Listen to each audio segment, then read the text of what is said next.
आज के deep dive का बड़ा सवाल है। क्या मुझे अपना बिजनेस शुरू करने के लिए अपनी नौकरी छोड़ देनी चाहिए? हम सब हमेशा से सुनते आए हैं कि बड़े बिजनेस बनाने वाले वो होते हैं जो जो सब कुछ दांव पर लगा देते हैं। लेकिन क्या हो अगर सफलता का रास्ता इस हीरो वाली छलांग में नहीं बल्कि ज्यादा सोचे समझे सधे हुए कदमों में हो? आज हम एकेडमी ऑफ मैनेजमेंट जर्नल की 2014 की एक स्टडी को खंगाल रहे हैं जो हाइब्रिड उद्यमिता पर बात करती है।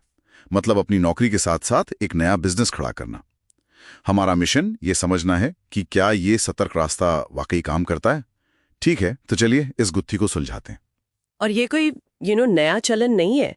इतिहास के कुछ सबसे बड़े नाम इसी रास्ते से निकले हैं। जैसे जब स्टीव वोजनियाक स्टीव जॉब्स के साथ मिलकर एप्पल बना रहे थे, तब भी वो हेवलेट पैककार्ड मतलब एचपी में अपनी इंजीनियरिंग की नौकरी कर रहे थे। अच्छा। हाँ, उन्होंने नौकरी तब तक नहीं छोड़ी जब तक उन्हें यकीन नहीं हो गया कि एप्पल कंप्यूटर बिक रहे हैं। और ईबे के फाउंडर पियरे ओमेडियार्ड ने भी उन्होंने भी अपनी सॉफ्टवेयर कंपनी की नौकरी करते हुए इसे एक साइड प्रोजेक्ट की तरह शुरू किया था। एक मिनट, ये तो कहानी का वो हिस्सा है जो लोग अक्सर भूल जाते हैं। हम सिर्फ गराज वाली कहानी सुनते हैं, ये नहीं कि उस गराज में काम करने वाला दिन में ऑफिस भी जाता था। तो ये स्टडी क्या बताती है कि आज के दौर में कौन लोग ये रास्ता चुन रहे हैं? यहीं पर वो सब कुछ दांव पर लगाने वाला हीरो वाली छवि टूटना शुरू होती है ना। बिल्कुल, और यहीं पर स्टडी का सबसे कह सकते हैं चौंकाने वाला सच सामने आता है। अध्ययन में पाया गया कि जो लोग स्वभाव से ज्यादा सतर्क होते हैं, मतलब जोखिम लेने से बचते हैं, और जिनमें खुद को लेकर आत्मविश्वास थोड़ा कम होता है, जिसे स्टडी में कोर सेल्फ इवैल्यूएशन कहा गया है, वो ही हाइब्रिड रास्ता चुनने की ज्यादा संभावना रखते हैं। रुकिए, ये तो बिल्कुल उल्टा है। हम तो सोचते हैं कि बिजनेस शुरू करने के लिए मतलब शेर जैसा जिगरा और खुद पर अटूट विश्वास चाहिए। और आप कह रही हैं कि जो लोग ज्यादा सतर्क हैं वो ये रास्ता अपना रहे हैं। क्या ये उनकी कमजोरी तो नहीं? नहीं, आकर्षक बात यही है कि ये कमजोरी नहीं बल्कि एक बहुत ही स्मार्ट स्ट्रैटेजी है। हाइब्रिड उद्यमिता वो एक रियल ऑप्शन की तरह काम करती है। सोचिए, जैसे आप कार खरीदने से पहले टेस्ट ड्राइव लेते हैं, वैसे ही ये अपने पूरी सैलरी और करियर को दांव पर लगाने से पहले अपने बिजनेस आइडिया की एक टेस्ट ड्राइव है। तो ये इस बारे में कम है कि कोई उद्यमी बनता है या नहीं, और इस बारे में ज्यादा है कि वे कैसे बनते हैं, स्मार्ट तरीके से। वाह, तो ये कम आत्मविश्वास नहीं बल्कि सोची समझी सावधानी है।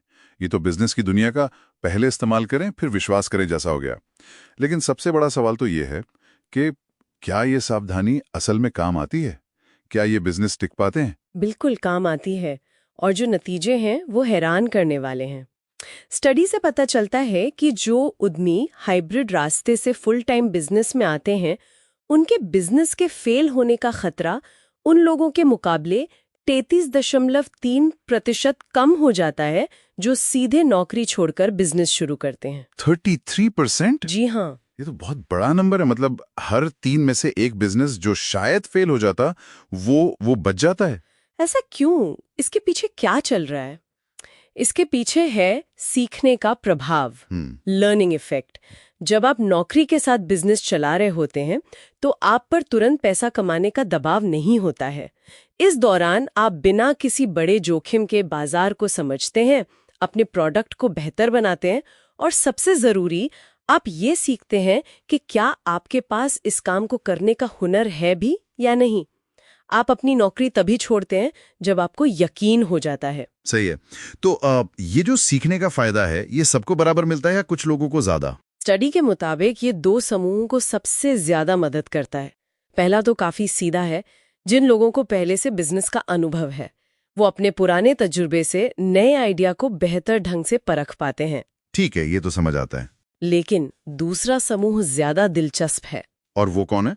देखिए, ये फायदा उन लोगों के लिए और भी मजबूत होता है जिनकी जानकारी को प्रोसेस करने या नई चीजें सीखने की रफ्तार थोड़ी धीमी होती है, जिसे स्टडी में संज्ञानात्मक क्षमता या कॉग्निटिव एबिलिटी कहा गया है।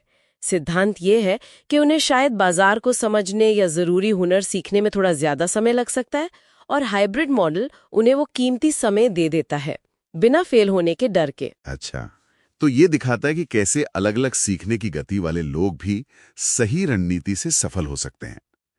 तो आज का मुख्य सार ये है कि हाइब्रिड उद्यमिता सिर्फ एक साइड हसल नहीं है। ये बिजनेस शुरू करने का एक रणनीतिक, जोखिम को कम करने वाला तरीका है जो सफलता की संभावनाओं को काफी हद तक बढ़ा देता है।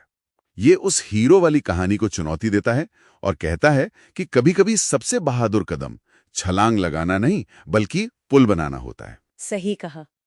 और ये हमें एक बहुत ही दिलचस्प सवाल पर छोड़ जाता है। अध्ययन में ये भी बताया गया है कि तकनीक ने हाइब्रिड उद्यमिता को पहले से कहीं ज्यादा आसान बना दिया है।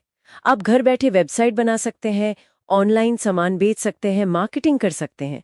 तो सोचने वाली बात यह है, जैसे जैसे तकनीक लागत और समय की बाधाओं को और कम करती जा रही है, क्या वो पारंपरिक सब कुछ दांव पर लगाने वाला उद्यमी भविष्य में एक दुर्लभ प्रजाति बन जाएगा?